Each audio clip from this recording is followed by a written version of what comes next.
Getting lottery was easier than passing CA final exam. That is how it was. Mind you, I have won 4 consecutive elections. आपने भारत सरकार के लिए बहुत सारे पोर्टफोलियोज मैनेज किए, जैसे रेलवेज, कॉमर्स, सिविल एविएशन। सबसे डिफिकल्ट वाला कौन सा था? फिर मोदी जी ने रेलवे मिनिस्टर बनाया। हाँ। तो रेलवे मिनिस्टर बनाया तो my God. How did your CA degree help you in your career in politics? People want jobs, like young chartered accountant, bright and young like you. We started this DG Yatra. Oh yes. DG Yatra. I still use it. मैं पानी के साथ काम करने की शुरुआत की। मैंने कहा माय गॉड, कोई हमारी मांगे पूरी करो वरना कुर्सी खाली करो। Welcome to another episode of Unstoppable with Survi, and it is my honor to have you as a guest on my podcast. I remember I was in 9th grade when I first saw you. You were there for an event in Terapan Bhavan, and I took your autograph. So it is such an honor to have you on my podcast now.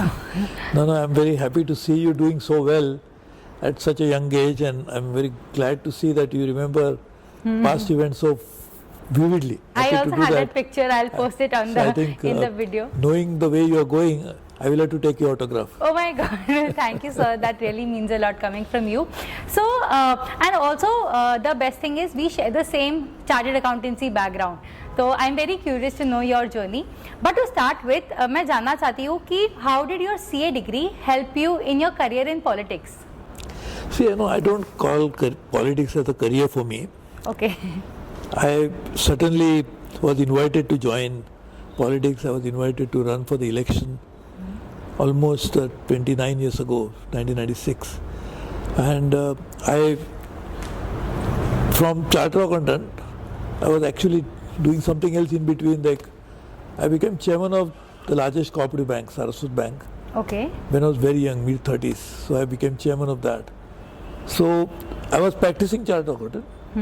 Even when I was chairman of Saraswat Bank, I was not giving any salary from that, or not executive chairman, so but still yet the chairman. So my journey from being a chartered accountant to other sphere, whether it is politics or even before that little bit of social and I would say cooperative, is something which was not a planned affair. Okay. It just happened. Happened by chance. Yeah. Okay, that's awesome. So, sir, आप जैसे बहुत leaders, जैसे आप हो, पीयूष जी गोयल है, Raghav Chadha, they all have a CA background. So, how do you feel? आपको क्या लगता है कि एक chartered accountant nation की development में कैसे contribute कर सकता है? देखिए, चार्टर अकाउंटेंट का एक खासियत ये है कि आप जब सीए पढ़ते हैं, उसका जो कोर्स है, उसकी जो तालीम ली जाती है, जब तक to qualify as a CA, you have to pass through various phases. You do articleship, which is giving you practical training, practical knowledge. Correct. Then you study, and I don't know now, but when I became chartered accountant, result used to be 1-2% लगता था. Oh. So 1-2% ही लोग पास होते थे. Okay. So there's almost a good chance that you'll fail, then you pass. Correct. So it was actually, getting lottery was easier than passing CA final exam. That is how it was. Oh. So that entire structuring of this course, right from articleship to training to examinations and everything else, is quite rigorous.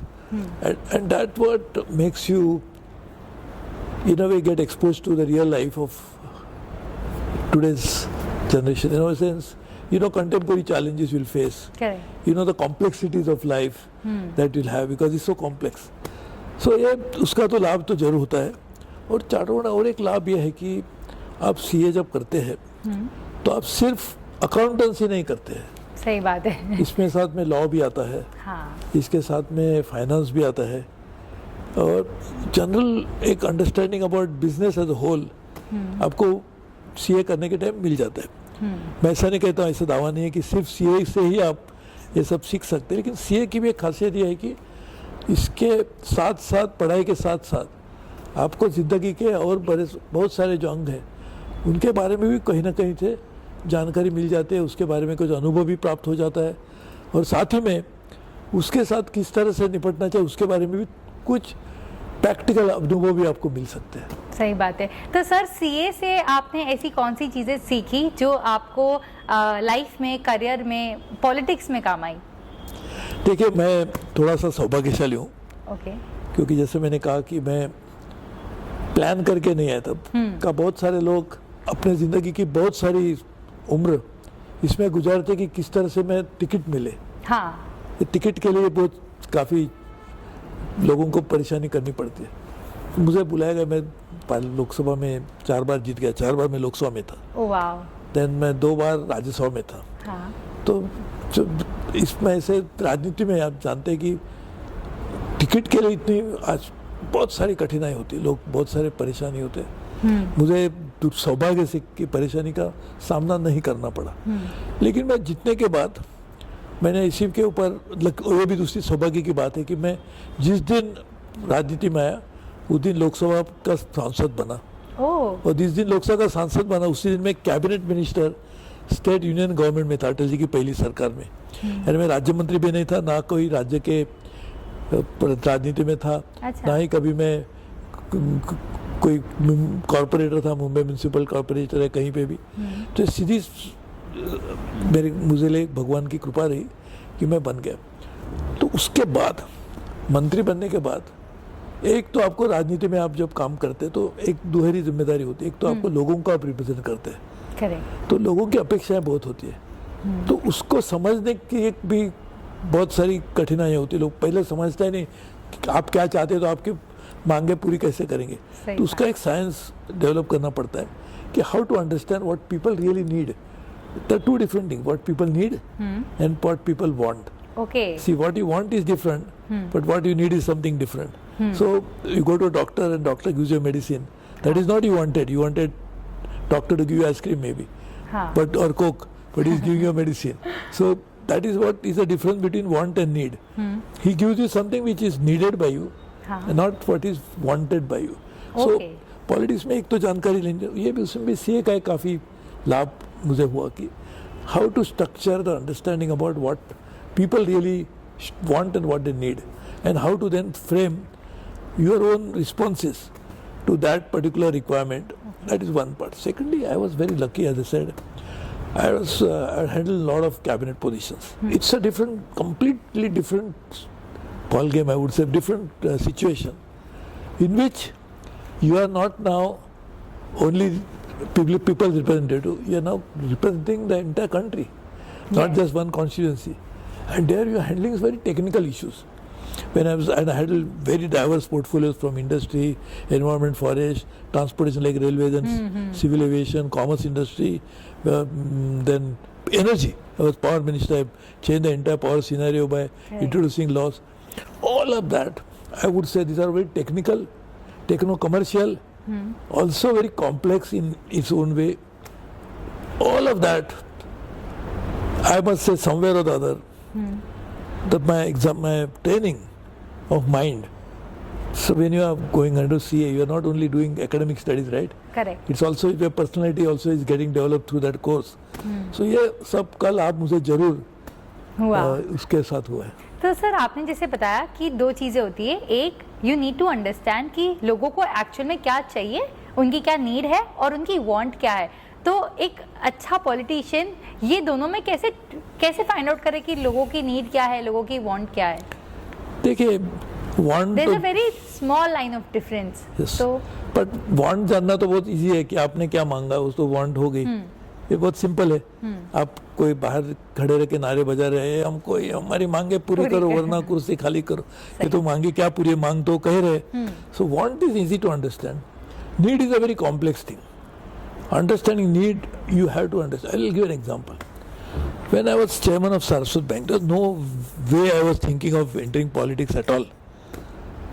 I did a study of the Sindhudurg district, which is in Konkan, which I represented ultimately in the parliament. And why we chose Sindhudurg? Because all the founders of Saraswat Bank had come from that area, including my forefathers. They all come from Sindhudurg area.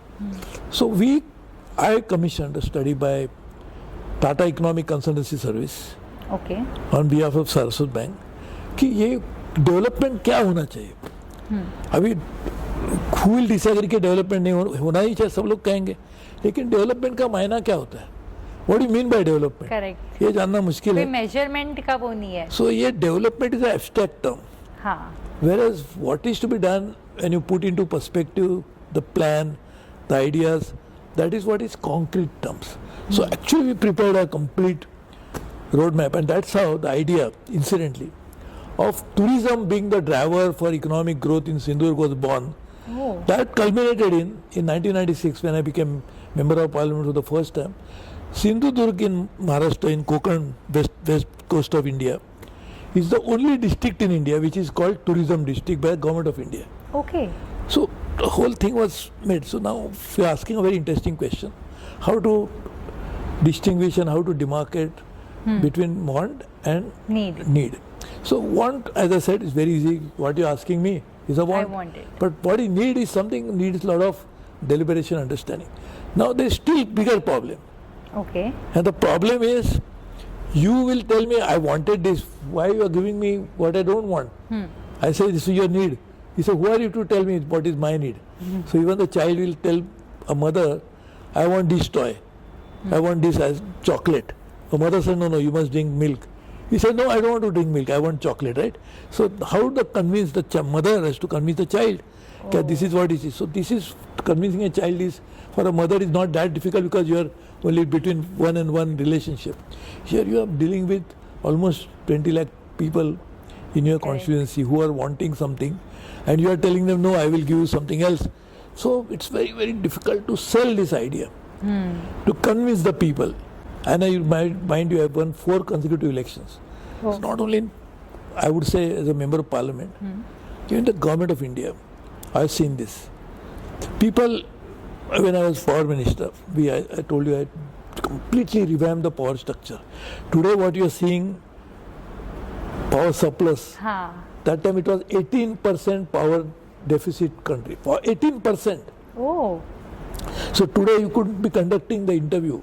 Okay. You couldn't have lights here because there was no, it wouldn't have been possible. You had to operate a generator and probably do it as to meet your requirement. The point is, need is you have to identify in the interest of the person who is asking something. So India needs something. True. So India needed more power. So I said, for giving more power, that what was the demand? Free power. I said no free power. I convinced them. I said, free power, if you want, then you develop a technology to generate free power. If there is a cost to generate power, who will meet that cost? So you have to have some charges to be paid. Correct. So now, people were not accepting this to begin with. But eventually, when I was a power minister, you will be surprised. Before me, there was free power. After me, there is a free power. Yes. Only time there was no free power when I was a power minister. I convinced farmers' organization. I convinced political parties. I convinced the chief ministers of all the states because they were the ones who will decide the tariffs. I convinced all, when I'm saying using almost, I convinced most of the consumer organization because they were also up in the arms. I had to convince the trade unions. So all of that I did. So need is something which helps them in the long run. Want is something which comes spontaneously from a person. He also doesn't know. I'm getting a headache. Give me a tablet. So you give me a tablet. I don't know whether the tablet will temporarily solve maybe my headache for a while. But I'm still not solving my real problem why I have a headache, right? So if you need is something, is actually going to the root of the problem. Helping to solve that problem. Like for example, let's take unemployment. It's a big problem. Correct. People want jobs. Like young chartered accountant, bright and young like you, who have aspirations. So just imagine, if I don't create structural changes in the society, in the economy, in the mindset, as to what is that I should do to make sure that not only you, but millions of like you, who are young, aspiring and talented, how do I meet their aspirations? True. So structural changes are needed. So that's a need. So, it's a complex thing. We cannot generalize and say need can be made in this particular way, in particular, because situation will change, sectors will differ. When what we are really talking about, a constituency is only small one part of India is about 550 almost constituencies. So one of that. But if you are dealing with country as a whole, and that's what, again, coming to a very interesting question you asked me to begin with, chartered accountant can help you do that. Because देखो आप क्या करते हैं हाँ. आप जब CA करते हैं तो आप पढ़ाई करते हैं जरूर, लेकिन साथ साथ में उसका कहीं प्रैक्टिकल एप्लीकेशन होता है। आप बैलेंस शीट ऐसे माइंड में नहीं बना रहे ना, हाँ. वो किसी की असलियत है जो उसके बिजनेस का आपको दर्शन कराती है कि कितना मुनाफा हुआ, कितना नुकसान हुआ, कितने असेट्स है, कितनी लायबिलिटी, रियल लाइफ सिचुएशन है ना। हाँ. तो अब रियल लाइफ सिचुएशन को आप एक कॉन्सेप्चुअल क्लैरिटी से उसको अप्लाई करते हैं, तो इसलिए सीए का भी लाभ मुझे सब करने में जरूर हुआ ही होगा। डेफिनेटली एक सीए का बच्चा इतनी मेहनत करता है इतने सालों की, आई थिंक सीए ना कुछ सिखाए नहीं सिखाए, लाइफ में मेहनत करना सिखा देती है, डेडिकेशन, परसिवियरेंस की भाई कोई चीज़ अगर आपने सोचा है सीए बनोगे तो इतनी मेहनत, मतलब वो हार्ड वर्क जो है वो सिखा देती है। And we have seen railways and we know that you are the man on the go. Railway में जाते हैं इतना डेवलपमेंट हुआ है, और जैसे आपने बात कही थी कि जहाँ पे लोगों को भी कन्विंस करना पड़ता है, तो वहाँ पे आई फील कि साइकोलॉजिकल फैक्टर्स भी लोगों के समझने पड़ते कि उनको कैसे कन्विंस करे, कैसे कन्वे करे हमारी बात, और ये बहुत अच्छा लगा आपसे सुन के। इनिशियली आई एम श्योर कि जब आप सीए का काम कर रहे थे you must be earning good, एक चार्टर्ड अकाउंटेंट अच्छा डिसेंट कमाता है, बट कहीं ना कहीं जब आपको देश के लिए काम करना पड़ता है तो आपको एक इंस्पिरेशन चाहिए। आपके लिए क्या वो इंस्पिरेशन थी जिससे आपको लगा कि यू नो लोगों की सेवा में अपना जीवन व्यतीत करना है? आपने सही पूछा कि इंस्पिरेशन कहाँ से आती है, यानी मेरे लिए किसी के लिए भी। उसके दो प्रमुख कारण हो सकते हैं इंस्पिरेशन के। एक तो आपको खुद से कहीं ना कहीं इंस्टिंक्टिवली आपको कुछ ऐसा महसूस होता है, एहसास होता है, तो आप कुछ करने के लिए बड़ी मात्रा में आपका पूरा जीवन झोंक देते हैं। हाँ. दूसरी बात है संस्कार होते हैं। ओके. तो जब मैं छोटा था, जैसे आपने कहा कि नौवीं कक्षा में आपने मेरा ऑटोग्राफ लिया था, तो 9वीं कक्षा में आप इतने बोल्ड थे कि आप ऑटोग्राफ के लिए आए थे। मैं शायद आपके इतना बोल्ड नहीं था उस समय, लेकिन मेरे माता पिता के और ख़ास करके मेरी ग्रैंड मदर दादी, उनका भी एक असर मेरे पे काफ़ी पहले से था कि वो मुझे हमेशा कहते थे कि देखो समाज के लिए कुछ करना चाहिए, देश के लिए कुछ करना चाहिए। तो मेरे पिताजी भी बिजनेसमैन थे, लेकिन उस समय भी कभी राजनीति में बिल्कुल नहीं थे। मेरे ना 10 जनरेशन पहले, और I hope not next generation of mine, कोई राजनीति में था भी नहीं। लेकिन वो फिर भी वो समाज कारण में लोगों की मदद करने के लिए, समाज के लिए कुछ करने के लिए हमेशा तत्पर रहते थे। तो मुझे लगता है ये भी एक संस्कार मेरे ऊपर जरूर हुआ होगा कि जिसके कारण मैं कुछ करने के लिए प्रेरित हुआ। इंस्पिरेशन, प्रेरणा, उसके लिए मैं प्रेरित हुआ। लेकिन ये भी मैं कहूँगा कि कभी कभी ऐसा होता है, देखिए मेरी ज़िंदगी में तो ये हमेशा हुआ ही है कि कहीं ना कहीं एक डिवाइन पावर भी होती है। उसने आपकी ज़िंदगी का पूरा रास्ता पहले से तय किया होता है कि आपको यही रास्ते पे चलना है, इसी तरह के चलना है, यही आपकी मंजिल होगी। ये भी कहीं ना कहीं डेस्टिनी तय करके रखती है आपके लिए। तो मेरे बारे में, मेरे ज़िंदगी में पूरी मेरी ज़िंदगी की जो कहानी है वो पूरी मात्रा में उस डेस्टिनी ने ही तय की है। पूरी मात्रा में मैं ज़रूर कहूँगा कि वादे से कि मेरा उसमें योगदान बहुत ही नाम के लिए होगा, लेकिन जो भी कुछ कर पाया हूँ, देखिए आप सोचिए कि ना मेरा परिवार राजनीति में था, ना मैंने कभी राजनीति में उस तरह से काम भी किया था। लेकिन फिर भी मैं इतने सालों से राजनीति में रहा, और सौभाग्य से बहुत सारे समय सांसद ही था, और बहुत सारे समय उस संसद में भी मैं कैबिनेट मिनिस्टर ही रहा। ये सब संभव नहीं है, मेरे कारण नहीं हुआ। एक तो बहुत सारे नेता हैं, उनके कारण होगा। बाला साहब ठाकरे जी होंगे, अटल बिहारी वाजपेयी जी होंगे, नरेंद्र मोदी जी होंगे, ये सब लोगों ने तो उसमें उनका योगदान तो ही है। लेकिन साथ में ये नेताओं के साथ साथ मेरा उसमें कोई भी योगदान नहीं है, नेताओं का ही है, और भगवान की कृपा रही है। और मेरे संस्कार जो मेरे माता पिता ने मुझे शुरू से दिए थे, उसका भी कुछ ना कुछ बहुत बड़ा असर मेरे दिल पे हुआ। तो इसलिए इसमें शुरू से मैं कहता हूँ, सीए अभी आप भी सीए, आपको जानते हैं कि एक कठिन परीक्षा होती है। और एक परीक्षा के पहले दिन, एक दिन मेरे एक मित्र है, वो इसमें रहते थे झुग्गी झोपड़ी में, तो उनका तोड़ने के लिए कोई लोग आए थे, तो मैं दौड़ के उधर गया उनको बचाने के लिए। तो उस समय मेरी दादी थी, उसने कहा अरे पहले आपका परीक्षा दो, बाद में सब काम करना। लेकिन मुझे उस समय ये लगा कि मेरा करियर, मेरी परीक्षा, मेरा सीए का पास होना जितना आवश्यक है उससे भी ज़्यादा शायद जरूरी इस समय उस मेरे मित्र को होगी, बचाना। उसकी पूरे घर ही पूरा तो बर्बाद हो जाएगा। तो ये पहले से एक संस्कार हुए थे। ओ मतलब इंसान ये सोचता है कि सब छोड़ के पढ़ाई करो, बट एक वो भावना कि यार सामने वाले का भला करो या किसी को बचाओ, and that is a great thing to know. तो सर आपने भारत सरकार के लिए बहुत सारे पोर्टफोलियोज मैनेज किए, जैसे रेलवेज, कॉमर्स, सिविल एविएशन। सबसे डिफिकल्ट वाला कौन सा था और क्या चैलेंजेस आए उनमें?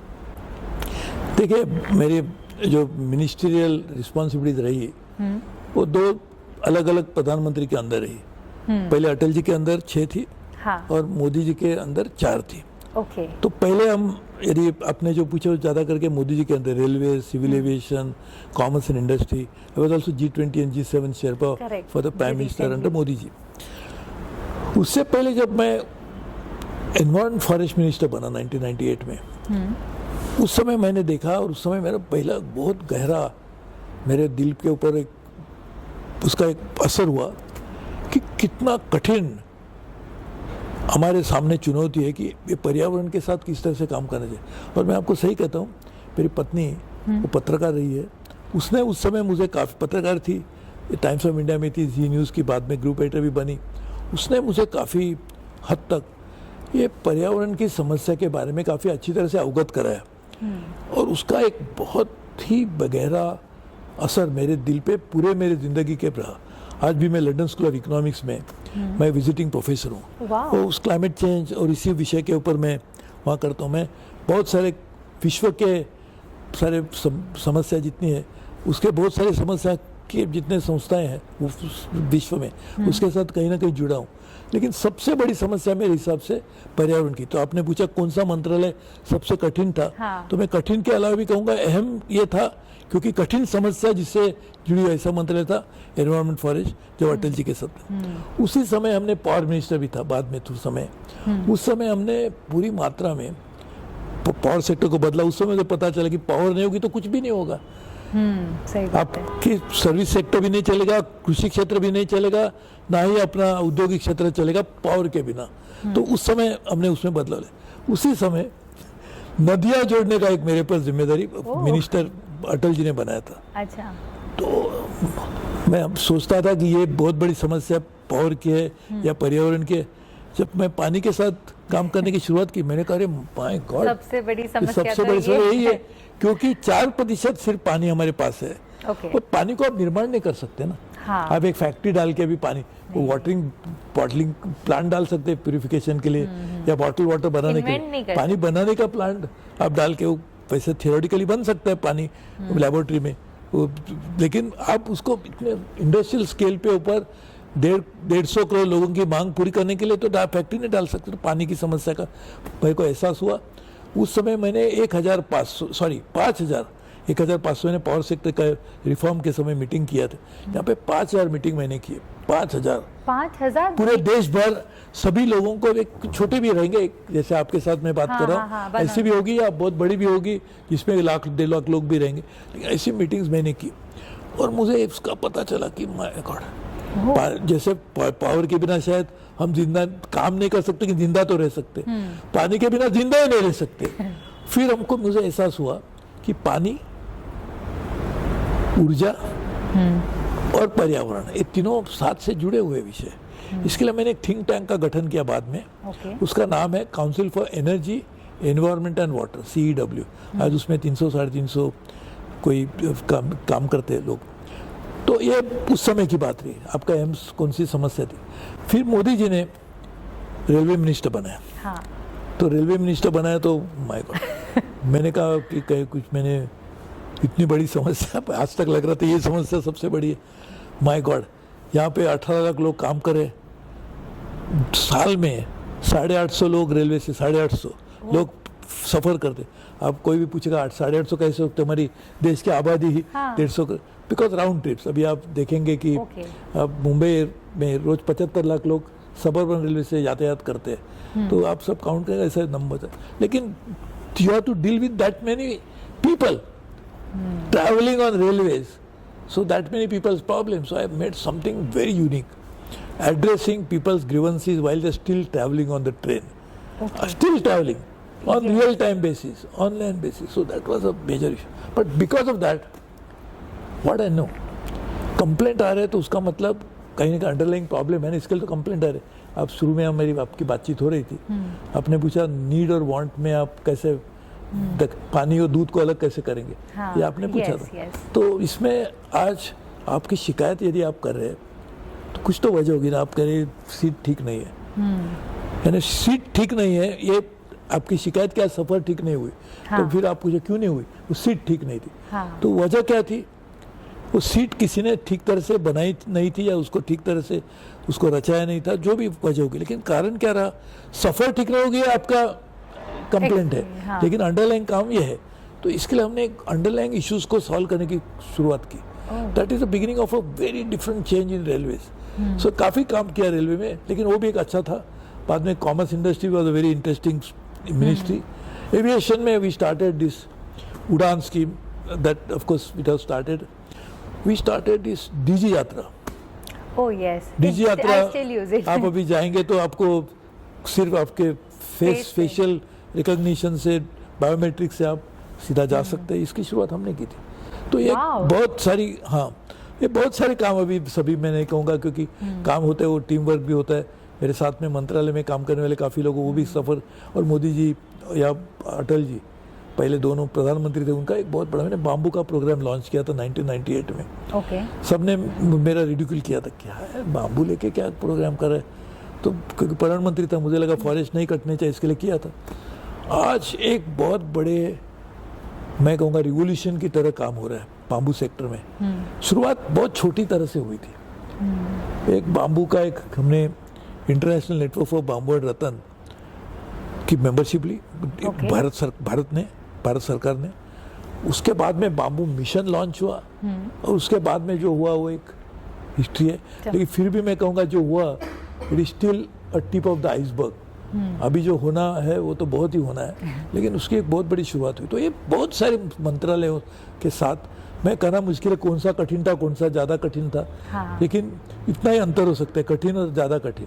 लेकिन कठिन तो सभी होते हैं। हाँ, तो जैसे जैसे नए नए मिनिस्ट्री पे आप आते गए, वैसे वैसे पता चला कि अरे ये और नई चुनौती सामने आ गई। और जैसे आपने बताया डीजी यात्रा का, तो सर मैं खुद डीजी यात्रा यूज़ करती हूँ, और इनफैक्ट विद इन मिनट्स भी नहीं, विद इन सेकेंड्स बस आप दिखाओ और मतलब एंट्री फास्ट हो जाती है जो एयरपोर्ट्स पे और इतनी जगह पे। तो इतना इजी हो गया है ये सब आजकल।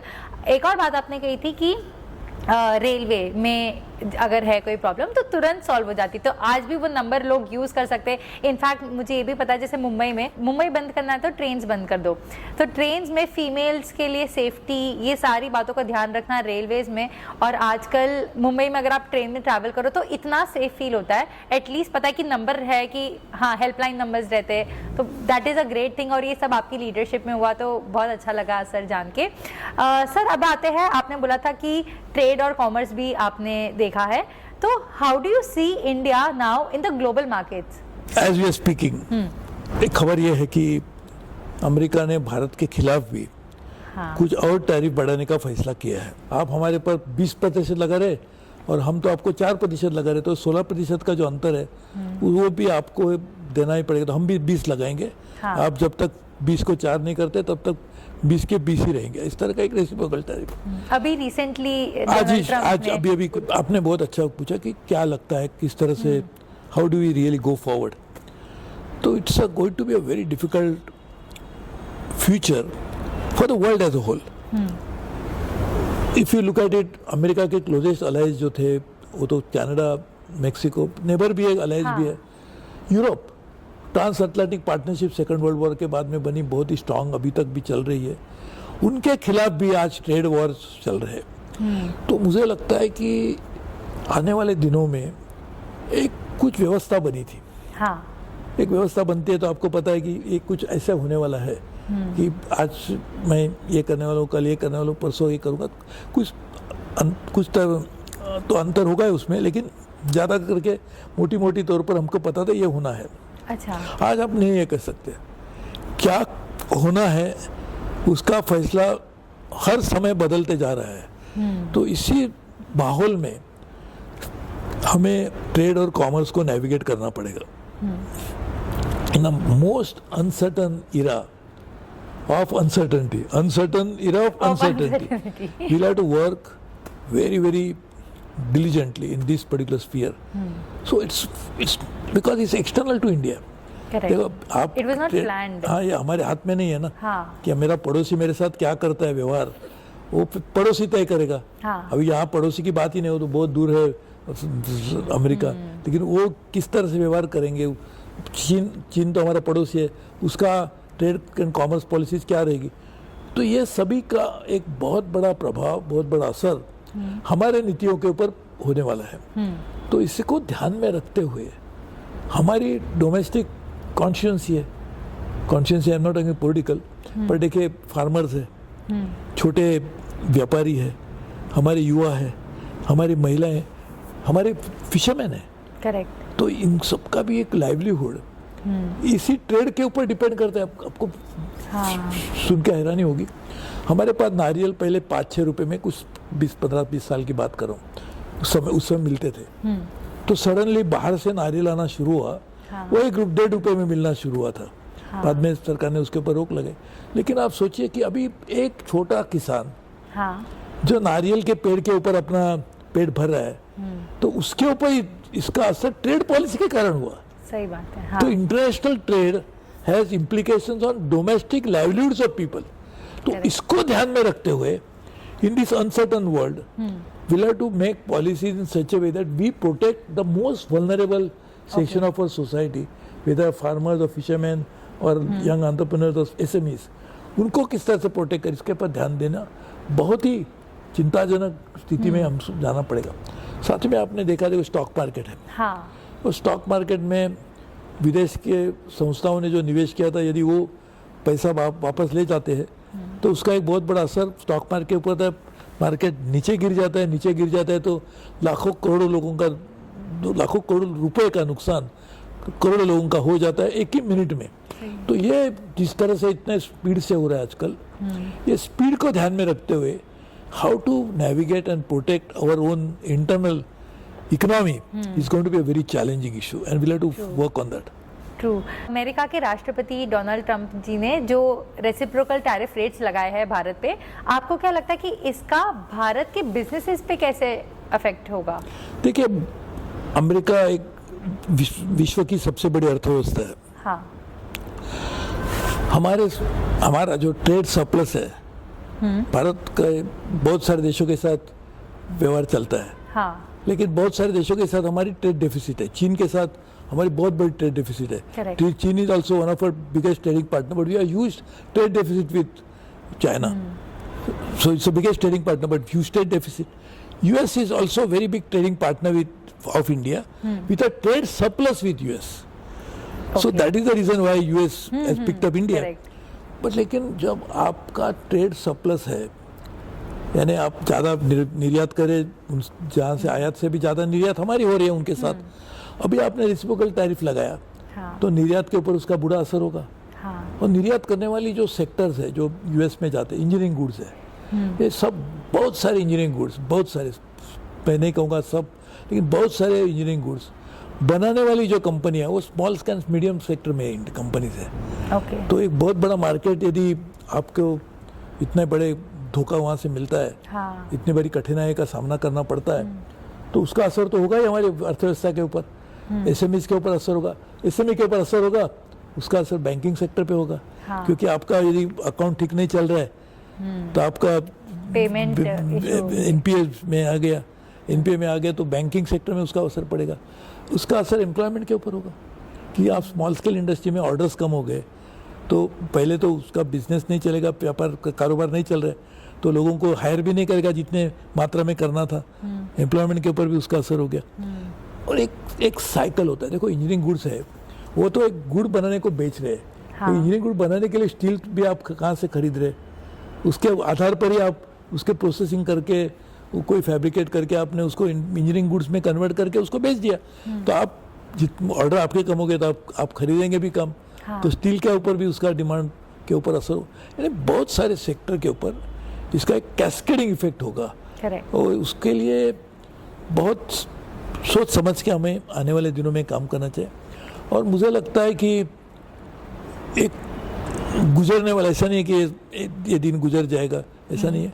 मुझे लगता है it's a structural change that is happening in the global economy, in which the so called openness in the economies of the world is now not order of the day, but it's an exception rather than rule. So every country is trying to put a protective wall around them and try to say no, I will deal only with, if you give me this, I will give you this. So with प्रोको इस तरह का आज हो रहा है, तो मुझे लगता है ऐसे माहौल में हमें काफ़ी समझदारी से काम करने की आवश्यकता है. सही बात है. तो अब ये जो लग गए हैं 2 अप्रैल से मैंने देखा था कि इसकी इफेक्टिवनेस स्टार्ट होगी रेसिप्रोकल टैरिफ रेट्स की. आई फील कि जो मेक इन इंडिया इनिशिएटिव है जो बहुत साल पहले ही स्टार्ट कर दिया गया था, आई थिंक अगर वो और ज़्यादा प्रमोट करेंगे तो उससे भी जो इम्पोर्ट्स है वो कम हो जाएंगे. और बट आपको क्या लगता है कि क्या भारत रेडी है अब इन टैरिफ्स के लिए?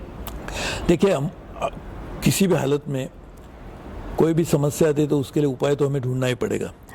आपको याद होगा कि एक समय था कि भारत के ऊपर इसी तरह का एक सैंक्शन लगाया गया था कि आप सुपर कंप्यूटर नहीं खरीद सकते.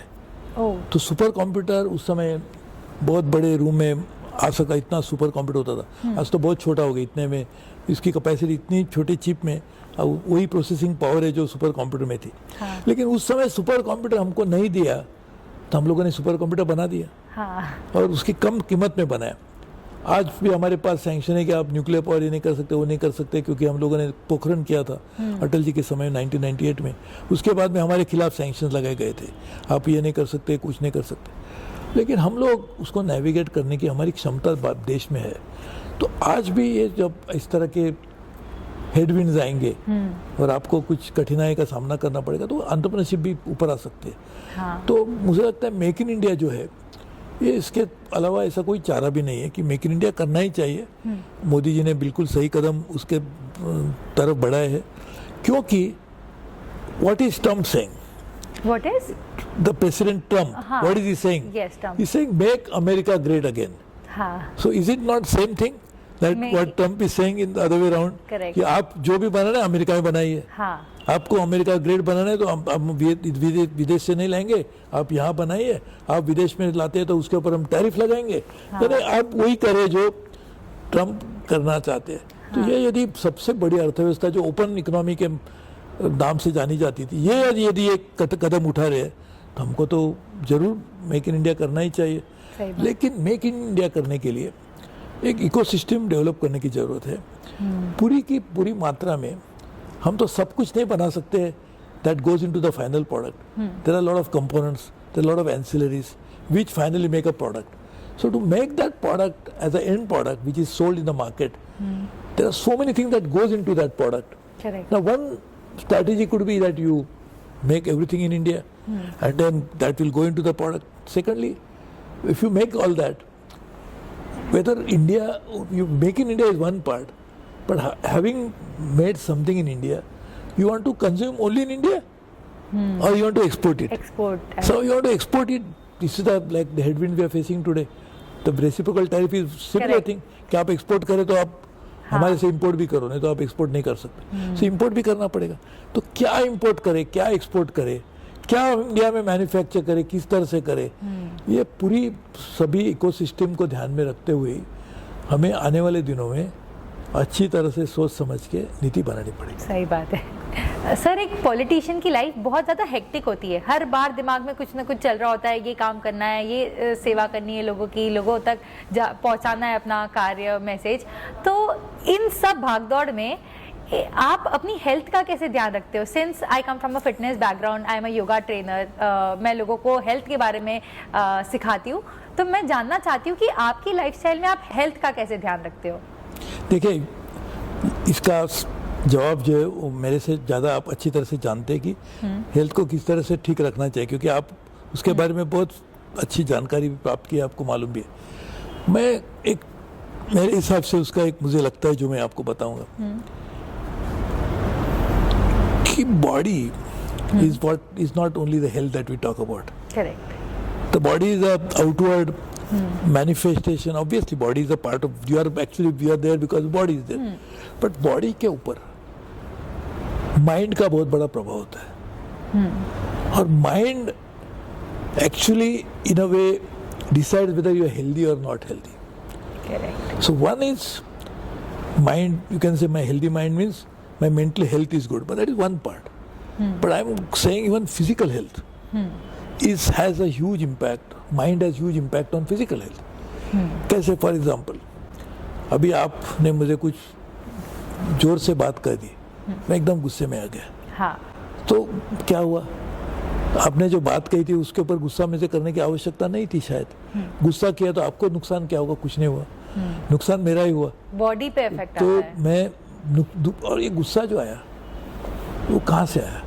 ये मन से आता है. गुस्सा फिजिकली तो नहीं आता है ना. नहीं. वो फिजिकली आपको गुस्सा आता है, क्या होता है? कुछ नहीं होता है. सही आप है. फिजिकली उसको एक्सप्रेस करेंगे, मारने के लिए हाथ उठाएंगे, कुछ करेंगे, ये लेकिन रिएक्शन, ये it is manifestation of that, but root cause of that is mind.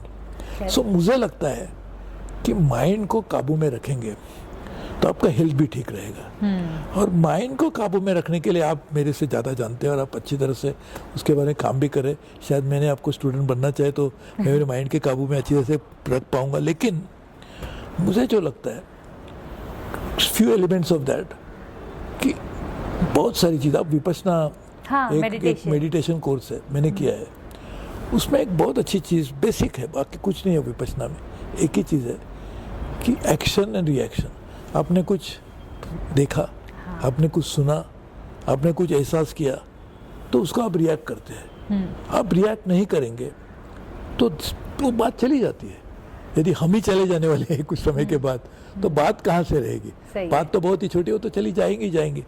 लेकिन यदि हम उसको रिएक्ट करने जाते हैं तो पूरे बॉडी के ऊपर उसका असर होता है. कहीं ब्लड प्रेशर बढ़ेगा, कहीं गुस्सा हो गया तो मेरा कहीं ना कहीं उसका स्ट्रोक भी होने की, वो तो एक्सट्रीम हो गई बात, लेकिन गुस्से के कारण स्ट्रोक भी हो सकता है, कुछ भी हो सकता है. हार्ट के ऊपर भी उसका प्रभाव पड़ता है, पूरी बॉडी के ऊपर प्रभाव पड़ता है. तो मुझे लगता है body is not the only way you can keep you healthy. आपने कुछ कसरत कर दी, योगा किया, आपने कुछ किया, सब करना चाहिए ही चाहिए, लेकिन ये सब करने के समय माइंड को कंट्रोल करना चाहिए. तो मुझे लगता है, और आप वही सिखाते हैं कि how to align mind, body and soul into the yoga. तो इसके लिए I think everybody should enrol with you. Yes sir. तो मैं, आपने जैसे बोला कि everyone should enrol with you, तो मैं पूछना चाहूंगी क्या आप योगा करते हो? मैं करता हूँ, रेगुलर नहीं करता हूँ आपके जैसा. वो मैं योगा के बारे में ज़्यादा बात करता हूँ, कम योगा करता हूँ. लेकिन योगा में बहुत सारे आसन में बहुत अच्छी तरह से कर सकता था. रेगुलरिटी नहीं है आजकल. मेरा क्या हुआ है, अभी मैं पार्लियामेंट में नहीं हूँ, ना ही मैं कोई मिनिस्टर हूँ. आज मुझे लगता था यही मैं चाहता था वैसे, ताकि मैं कोई स्पिरिचुअलिज्म में कुछ समय बिताऊँ, मैं एकेडमिक्स में कुछ समय, तो मैं एक यूनिवर्सिटी का चांसलर भी हूँ और बहुत सारे एजुकेशन इंस्टीट्यूशन के साथ में जुड़ा हूँ. मैं ये भी सोचता था कि कुछ हद तक और पढ़ाई करूँ, तो मैं सब करता हूँ. लेकिन उसकी वजह से मैं मंत्री था, उससे ज़्यादा आज व्यस्त हो गया. तो मैं 6 दिन हफ्ते में प्रवास करता हूँ, एक दिन में रहता ही नहीं हूँ कहीं पे. तो उसकी वजह से रेगुलरिटी नहीं होने के कारण योगा रोज जो करना चाहिए नहीं होता है. लेकिन योगा के बारे में मैं जानता तो पूरी तरह से हूँ, करता भी था, और मैं प्राणायाम भी करता था. आज भी करता हूँ प्राणायाम, ऐसे नहीं करता हूँ, लेकिन रेगुलरिटी नहीं है. तो योगा भी करता था, प्राणायाम भी करता था, कुछ सूर्य नमस्कार करने का काम भी मैं हमेशा करता था. योग निद्रा में भी मैंने काफ़ी थोड़ा करता था. लेकिन अभी शवासन तो मेरे ख्याल से सबसे बेस्ट आसन शवासन. 8 to एटलीस्ट 7 से 8 घंटे की नींद तो बहुत जरूरी है. तो ये सब मैं करता था, कर भी रहा हूँ, लेकिन रेगुलरिटी नहीं है. अच्छा, तो सर मेरे को लगता है कि एनरोलमेंट आपसे ही शुरू करना चाहिए. बिल्कुल. पर सुरभि, मैं सही बता रहा हूँ कि आपसे बातचीत हो रही है, मुझे मालूम नहीं था कि आप क्या पूछने वाले और किस तरह से बातचीत होगी. लेकिन मैं आई एम सो इम्प्रेस्ड कि आपके जैसे इतने कम उम्र की, आप मेरे बेटी से भी कम उम्र, मेरे बेटा जो है उससे आपसे उम्र में बहुत ज़्यादा, उससे भी कम उम्र की है. आपके उम्र में मेरे पास इतनी मैच्योरिटी नहीं थी जो आपके पास है. Thank you. आपके उम्र में मैं इतनी जो आप कर रहे हैं इतने कम में, वो मैं कर नहीं पाता आपके उम्र में जब मैं आपके उम्र का था. तो मुझे लगता है कि and you are focusing on a very important aspect of life, that how to keep you healthy. कोई नहीं होगा तो क्या होगा, सर सलामत तो पगड़ी हजार। कोई नहीं है और आप पीछे सबके दौड़ रहे हैं। तो ये आप you are focusing on the right thing and particularly now it is very well needed. Stress has increase, people are not you know. आप जब गांव में रहते थे, आप यानी जो भी गांव में रहता है तो एक अच्छी तरह से उसको मालूम है, सुबह किया खेत में गया, दोपहर को आया कुछ खाया सो गया, शाम को थोड़ा काम किया ये किया। एक जिंदगी का एक पैटर्न था और कोई जॉब जाने का खतरा नहीं था। वो क्रॉप जाने का खतरा था, क्रॉप तो जाएगा एक खेती करे तो, लेकिन ये भी उसको भी पता था कि ये खतरा रहता ही है। लेकिन आप जॉब करने के जाते तो आप ये सोच के नहीं जाते कि कल मेरा जॉब जाने वाला है। You believe at least, if not believe, want to wish कि चलेगा मेरा जॉब। तो ये आजकल ये सभी चीज़ों का एक बहुत बड़ा असर जिंदगी पर ऊपर। और आपने EMI कर लेके मकान लिया है, अभी शादी की है, तो बच्चा अभी होने वाला है, उसकी पढ़ाई करानी है, तो इसके लिए जॉब रहना जरूरी है। तो जॉब ही चला गया तो स्ट्रेस बढ़ गया, पूरे घर का जो भी प्लानिंग था वो पूरी तरह से बिखर गया। तो ये जो अनसर्टेनिटी ऑफ लाइफ आ गई है, स्ट्रेस जो आ गया है, उसकी वजह से आप जो कर रहे हैं उसकी पहले से ज़्यादा आज ज़रूरत है। और ख़ास करके बड़े बड़े शहरों में, आप मुंबई में काम कर रहे हैं, लेकिन आप तो ऑनलाइन करते हैं तो पूरे विश्व में कहीं ना कोई उसमें ज्वाइन हो सकते। तो विश्व की सभी लोगों के लिए आज मुझे लगता है जो आप लाइफस्टाइल मैनेजमेंट आप पढ़ाते, मैं ऐसा कहूँगा उसको, आप नहीं कहते कि हेल्थ, आप लाइफस्टाइल मैनेजमेंट लोगों को पढ़ा रहे, तो ये उसकी बहुत जरूरी है। तो I wish I can become your. तो कल मुझे रिलायंस जियो ने भी इनवाइट किया वुमेंस डे सेलिब्रेशन के लिए एज अ स्पीकर, उनको फीमेल्स की वेलनेस के लिए, फीमेल को हेल्थ के बारे में बताने के लिए। बट मुझे ऐसा लगता है कि जैसे मुझे सीए बनने को 2.5 ईयर्स हुए, और उससे मैंने इसलिए स्विच किया क्योंकि जैसे आपने बताया कि अभी के टाइम में इसकी ज़्यादा ज़रूरत है। चाहे फिर वो पॉलिटिशियन हो, चाहे कॉर्पोरेट्स हो, सीए हो, जो भी प्रोफेशन करो, यहाँ से शांत रहना, स्ट्रेस फ्री रहना, खुश रहना बहुत ज़रूरी है, ताकि जो भी आप लाइफ में करो एटलीस्ट योर कंटेंट, मैं खुश हूँ, मैं स्ट्रेस फ्री हूँ। तो इसलिए बट आगे मुझे जो भी सपोर्ट लगेगा, आई वुड वांट कि इस मिशन को मैं देश भर में ही नहीं बल्कि विश्व भर में लेके जाऊं, और इसके लिए मुझे आपका आशीर्वाद, आपका सपोर्ट जरूर। आपने कहा कि मैं आपकी बेटी की उम्र की हूँ, बेटी से भी कम उम्र की। अच्छा, बेटी से भी कम, ओके। तो जरूर सर आप उस सपोर्ट करना कुछ भी अगर लगे तो। मैं एक ही बात आपने जो अभी कही उसके बारे में कहना चाहता हूँ कि यदि आपका माइंड काम है, आपकी सोच भी ठीक हो जाती है। सही बात है। आपको जानकारी है, आप जाएंगे आपके एग्जाम के लिए, आपने पढ़ा सब है, स्ट्रेस हो गया तो आपको याद भी नहीं रहेगा, तो आप लिख भी नहीं पाएंगे। बाद में घर में आके सोचेंगे अरे ये तो मैं जानता था, तो जानती थी, मैं लिख सकती थी, लेकिन स्ट्रेस की वजह से नहीं पाई। तो ये हमारी your own capacity, our own capacity does not come to full utilization, optimum utilization when you are under stress. सही है। So stress को दूर करने के लिए आप जो कर रहे हैं, पूरा लाइफस्टाइल मैनेजमेंट का जो आप लोगों को सिखाते हैं, पढ़ाते हैं, उनको जानकारी देते हैं, उनको किस तरह से जीना चाहिए सही माने में, वो रास्ता दिखाते हैं, ये मुझे लगता है बहुत बड़ा योगदान है समाज को ठीक करने के। Thank you sir. बच्चे इतना पढ़ते हैं और फिर ऐसा होता है कि पेपर देके ही सब भूल गए, सब गायब, और बहुत ज़रूरी है और बहुत आगे लेके जाना है मुझे तो अभी इसको। एक और चीज़ सर मैं जानना चाहती हूँ कि अगर आप पॉलिटिक्स में नहीं होते तो आप क्या कर रहे होते, किस में अपना करियर बनाते? देखिए, मैंने आपको जैसे कहा कि डेस्टिनी तय करती है। सही बात है। तो ये अभी मुझे मालूम नहीं, ये दिस वाज माय डेस्टिनी। अभी तो मेरे हाथ में था ही नहीं कि मैं यहाँ हूँ, तो शायद मेरे हाथ में ये भी नहीं था कि यहाँ नहीं आऊँ तो कहाँ जाऊँ। अच्छा, जाए तो जाए कहाँ, ये मुझे मालूम नहीं था। तो मुझे लगता है ये सब इट्स सर्टेनली अ फैक्ट कि आप कुछ हद तक आप खुद कर सकते हैं, लेकिन उसके बाद में बहुत बड़े मात्रा में करने वाला ऊपर वाला ही होता है। तो उसको पर भरोसा भी रखना चाहिए, उसकी प्रार्थना भी करनी चाहिए। और आप भी जो लाइफस्टाइल में पढ़ा थे, वो भी एक उसी तरह की व्यवस्था है। आप को सोच रहे कि मन को आप उस ईश्वर के साथ में जोड़ने की कोशिश करें, आत्मा को परमात्मा के साथ में लिंक करने के लिए ये जो माध्यम आप लोगों को सिखाते हैं, पढ़ाते हैं, ये भी उसी माध्यम का एक उसी साध्य करने का एक माध्यम है। तो मुझे लगता है ये भी करना चाहिए। तो मुझे लगता है लाइफ में, और मैं कुछ हद तक, आप बहुत छोटी हो उम्र में, इसके लिए आपको और आपका जो ऑडियंस होगा या उनके लिए भी यही कहूँगा कि आप सबको मेहनत तो हमको करनी है. सही है. After that you have to leave it something to your fate. Okay. यहाँ तक मैंने किया, इसके आगे आप संभालिए. ऐसा छोड़ के ही काम करना चाहिए. इससे उसका ही लाभ बहुत ज़्यादा होता है, मेरा अनुभव है. कोशिश करते रहो, कर्म करते रहो, फल की चिंता मत करो. बस देने वाला इतना देगा, बट कर्म करो, बस सही कर्म करो. और मेरे को लगता है कि अगर इंटेंशन, इंसान कोई सही इंटेंशन से काम करता है, जैसे बहुत सारे पॉलिटिशियंस भी बनते हैं, बट हर पॉलिटिशियन नहीं सक्सेसफुल होता है. अगर आपके इंटेंशन सही है ना, तो आप लाइफ में, और ये आपके हाथ में है. हाँ, वो इंटेंशन क्या होना है. You divide into 2 parts. What is in my hands, correct, और व्हाट इज बियॉन्ड मी. हाँ, जो आपके हाथ में उसको तो ठीक करिए, व्हाट इज बियॉन्ड यू उसको छोड़ दीजिए. सही. लेकिन जो आपके हाथ में उसको भी आप सही नहीं करेंगे तो आपकी गलती तो है. आपकी गलती. हाँ. So we are towards the end of the podcast. बहुत अच्छा लगा आपसे बात करके. मैं बस ये जानना चाहती हूँ कि आपका इतना अच्छा, इतना लंबा करियर रहा है, तो लीडरशिप के बारे में आपने क्या क्या लेसन सीखे? देखिए, जब आप लीडरशिप कहते हैं ना, तो उसको आप सिर्फ राजनीति से नहीं जोड़ना चाहिए. एक वो लीडरशिप का एक मायना है कि आप कुर्सी पे बैठे, आप लीडर बन गए, वो एक लीडरशिप है ही है. हाँ. और कुर्सी के ऊपर बैठेंगे तो उसका एक बहुत बड़ा आपको लाभ होता है, क्योंकि तो चेयर है द पावर. सो उसके ऊपर आप बैठ गए, जो बैठेगा उसको पावर मिल गई.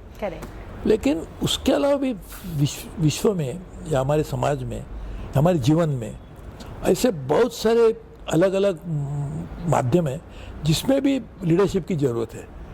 जैसे अभी आप एक हेल्थ केयर में आपने काम कर रहे हैं, ये लीडरशिप ही है.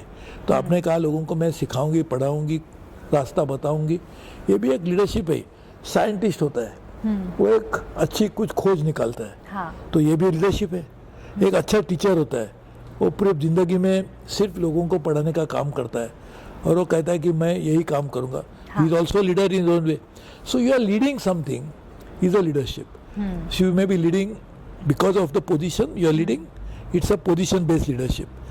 But you are leading because you have an idea, or you have personality, or you have a mission which actually you are driving through your own action. Automatically people will follow. How many follow doesn't matter. एकला चलो रे पहले से हमने कहा था. Gandhi ji also started his long march with nobody almost. But people एक हो जाता है. तो लेकिन important चीज़ ये है कि लीडरशिप सिर्फ राजनीति से जुड़ी हुई चीज़ नहीं है. वो हर सेक्टर में, हर फील्ड में कॉर्पोरेट लीडर है. वो भी अच्छी कंपनी कोई बनाता है तो उसका देश को भी, समाज को पूरा लाभ होता ही होता है. He provides the leadership in corporate sector. It is also important. So मुझे लगता है leadership is not just confined to only one sector and should not be confuse only with political position. Leadership is available in, I mean should be made more and more focused or should be on that area. So I think that can really be a possibility for everybody to be a leader in his own way, to lead a particular mission in his own life. जो भी कर रहे हो उसको उस leadership की भावना से करो ताकि आप उसमें जो भी करो उसमें सक्सेसफुल होगे. तो सर, जैसे अगर समझो मुझे आज अगर पॉलिटिक्स में अपना करियर बनाना है, तो आप मुझे क्या एडवाइस करना चाहोगे? देखिए, पॉलिटिक्स में आना कोई गैर बात नहीं है. अच्छे लोगों को पॉलिटिक्स में आना ही चाहिए. और आपकी उम्र भी इतनी कम है तो आपको ज़रूर सोचना चाहिए, क्योंकि some people have to manage the country. So we need politicians who will run the country. And then when we accept democracy, somebody has to be holding electoral offices. So करना तो चाहिए, लेकिन उसमें बहुत सारी चैलेंजेस भी है, चुनौतियाँ भी है, उसको भी ध्यान में रखना चाहिए. मेरा एक सलाह लोगों की रहेगी कि आप करियर है ना, पॉलिटिक्स को करियर नहीं देखिए, एक समाज सेवा का एक माध्यम मान के उसमें देखिए. आपका एक अच्छी तरह से आप अभी ये हेल्थ केयर कर रहे हैं, कोई चार्टर अकाउंट की प्रैक्टिस कर रहा है, कोई कॉर्पोरेट जॉब कर रहा है, कोई डॉक्टर होगा, कोई वकील होगा, उसके ऊपर भी ध्यान दीजिए. कारोबार करे तो उसके ऊपर भी ध्यान दीजिए. कुछ समय, उस समय भी करते समय भी कुछ समय उसमें से आप समाज की सेवा में लगाइए. So it's a really speaking, it is not that only end of this particular I will do this. You can do both the things simultaneously. But if you want to do a political mission, and I will not call it a career, but if you want to really do politics as a full-time activity, then it has many challenges. So be aware of that. And then jump into it. So with good intentions समाज सेवा करते रहो और बाकी फिर लोगों के प्रिय तो बन ही जाओगे. तो sir, last question, and that is मेरे पॉडकास्ट का नाम है अनस्टॉपेबल विद सुरभि। तो मैं आपसे जानना चाहती हूँ कि एक ऐसी कौन सी एडवाइस आप आज के भारत के यूथ को देना चाहोगे जिससे वो अनस्टॉपेबल बने। आपने कहा चैलेंजेस बहुत आते हैं but you have to keep going, तो अनस्टॉपेबल बनने के लिए क्या एडवाइस है? देखिए, actually every person can become unstoppable if he has lot of determination, he has lot of commitment and he is not deterred by any challenge that comes in his way. तो मुझे लगता है हर व्यक्ति को सबसे पहले बहुत मेंटली स्ट्रांग बनना चाहिए। चैलेंज मेंटली होता है। आपने टेनिस की मैच देखी होगी, वो जब मैच पॉइंट के ऊपर कोई सर्व कर रहा है और उसको इसकी सर्विस थोड़ी सी एक लॉप उस डालता है तो उसमें थोड़ा सा यहाँ 1 सेंटीमीटर यहाँ जाता है, 1 सेंटीमीटर वहाँ जाता है, तो मैच पूरी तरह से हाथ से चली जाती है। उस समय उसका मेंटल स्ट्रेंथ क्या होगा आप सोचिए। उसको मालूम है कि I am actually standing on the border of win और complete loss, but still he is playing that game not only because of his physical skill or his ability, but he's also using his mental strength. That keeps him going. That becomes unstoppable. And if you look at all the top champs in the individual sport or in the team sports, all of them have mental strength very, very strong. All the success, there is a war going on. So leader of a country which is fighting a war has to be mentally strong. Correct. So mental strength will actually make you unstoppable because that's a determination. अब कुछ भी करो, मैं करने वाला ही हूँ, करने वाली हूँ, बस it's unstoppable.